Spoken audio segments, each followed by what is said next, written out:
네, 안녕하세요. 친절한 톰의 웨이트 트레이닝 퍼포먼스 훈련, 오늘은 바벨 스쿼트에 대해서 알아보겠습니다.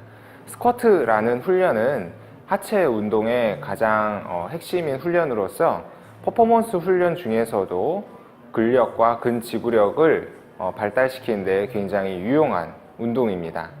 퍼포먼스 훈련이기 때문에 다리의 어떤 대퇴사두근의 근비대나 좋은 모양을 위해서 훈련한다기보다는 더 많은 중량을 실어서 그 많은 중량에 더 많은 반복을 가하는 것을 훈련의 취지로 여기면 되겠습니다. 바벨 스쿼트 같은 경우에는 다리 사이의 간격과 그리고 바의 위치가 굉장히 중요한데요. 물론 하면서 무릎이 얼마나 앞으로 튀어나오는가, 엉덩이가 뒤로 얼마나 빠지는가, 또 엉덩이를 먼저 드는가 혹은 무릎을 먼저 피는가 등등 중요한 요소가 더 있겠지만, 제일 먼저 해야 될 것은 바벨의 위치를 잡고 그 다음에 바벨을 4개에서 나온 다음에 발의 위치를 선정하는 겁니다.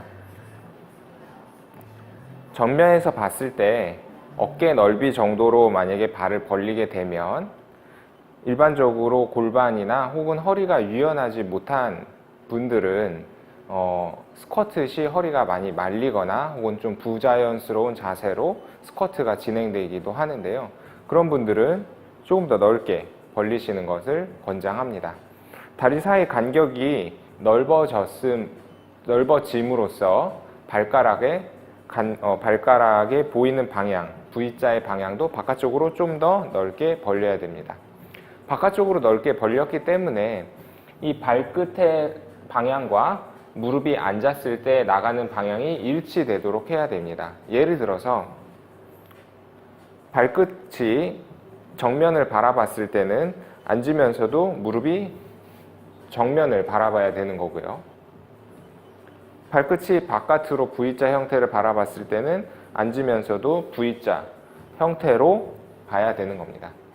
제가 반복해서 계속 동영상 강의 때마다 설명을 드렸는데, 이 다리의 모양 자체 그대로 해부학적으로 다리의 발가락 사이가 넓게 바깥으로 벌려져 있기 때문에 스쿼트를 진행하던 데드리프트를 진행하던 혹은 다른 운동을 진행할 때에도 어떤 자세에서든지 V자 형태를 유지하는 것이 자연스럽다라고 말씀을 드렸고요.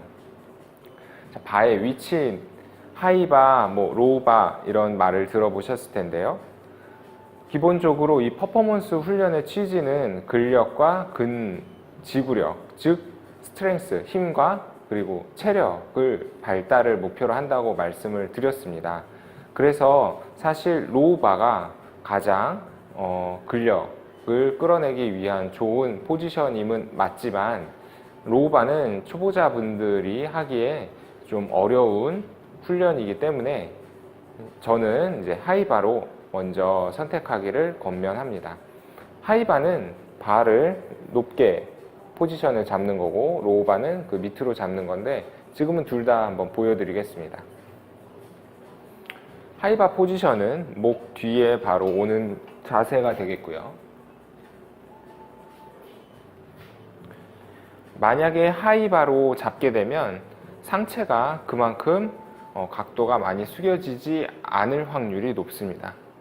왜냐하면 바 자체를 그대로 내린다라는 가정을 했을 때 상체의 각도가 많이 숙여지지 않아야 이 바벨이 중심을 잡을 수 있는 가운데에 위치하게 되거든요. 예를 들어서 하이바 포지션으로 그대로 내렸을 때 상체가 최대한 쓰는 각도가 이 정도라고 한다면, 만약에 로우바로 내렸을 때는 좀 더 숙여지면서 엉덩이가 들리는 포지션이 되겠습니다. 로우바 같은 경우에는 이 허리를 완전히 필 수가 없습니다.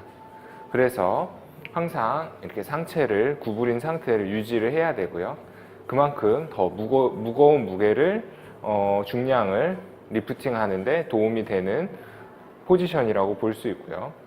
일반적으로는 하이바 혹은 로우바와 그 언저리 사이에 승모근에다가 위치시키는 편이고, 그러므로 로우바처럼 상체를 많이 숙이는 포지션이 아니라 일반적으로 하이바 같은 경우에는 상체를 가슴을 든 상태에서 내려갔다가 올라가는 이 포지션을 뜻합니다. 자, 이제 제가 실제로 하이바로 이 기본적인 트레이닝을 실행해 볼 텐데요. 손 위치는 넓게 잡아도 상관없고 좁게 잡아도 상관은 없습니다. 이 팔꿈치는 어깨가 뒤로 많이 빠진 사람은 팔꿈치를 뒤로 해서 바벨이 닿는 그 접지 면적을 늘려서 좀 더 안정적으로 리프팅을 할 수가 있고요. 그렇지만 꼭 이게 정도라고 볼 수는 없는 게 어깨의 유연성이 떨어지거나 혹은 일자로 수직으로 잡으시는 분들은 편하신 대로 수직으로 잡아도 됩니다. 어쨌든 이 리프팅 하는 데 있어서 집중할 수 있는 그런 손의 위치를 꼭 자기만의 위치를 파악을 하셔야 된다는 뜻이고요. 저는 팔꿈치를 뒤로 해서 승모근을 좀 조이고 이 바벨과 등의 접지면을 넓히는 편입니다. 저는 다른 사람들보다 혹은 다른 사람들만큼 스탠스, 발의 간격을 좀 넓게 잡는 편이고 발도 V자로 하는 편입니다. 자, 이 기본 자세에서 정작 중요한 것은 내려갔다가 올라가는 동작이겠죠. 내려가는 동작에 있어서 만약에 무릎이 튀어나오지 않게 하는 데에 집중을 한다면 대퇴의 길이가 긴 허벅지죠. 허벅지의 길이가 긴 사람들은 엉덩이가 많이 빠져나오면서 허리가, 상체가 더 많은 각도로 숙여지게 됩니다. 예를 들면 이런 느낌이 될 수가 있겠는데요. 이 느낌으로 드는 건 사실은 어색할 뿐더러 많은 중량을 드는데 최종적으로 모든 힘을 쓰지 못하는 자세가 되기도 합니다. 따라서 기준점은 이 봉을 기준점으로 봉을 만약에 이제 수직으로 내렸을 때 가장 자연스러운 무릎의 튀어나옴과 그리고 엉덩이의 뒤로 가는 그 각도가 나온다고 보시면 되겠습니다. 제가 지금 내린 만큼 내리면 하프 스쿼트 정도가 되겠고요. 하프 스쿼트라는 것은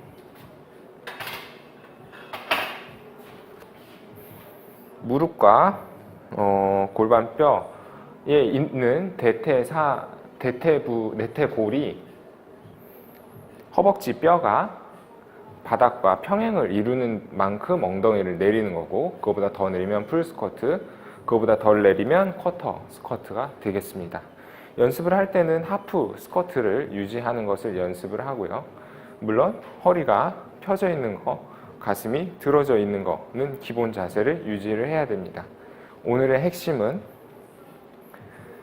무릎이 많이 튀어나오고 적게 튀어나오고 혹은 엉덩이가 많이 뒤로 빠지고 적게 빠지고에 중심을 주지 말고 이 봉을 자연스럽게 수직으로 내렸을 때 얼만큼 튀어나오는지에 대해서 자신이 이제 알아야 된다는 게 핵심입니다.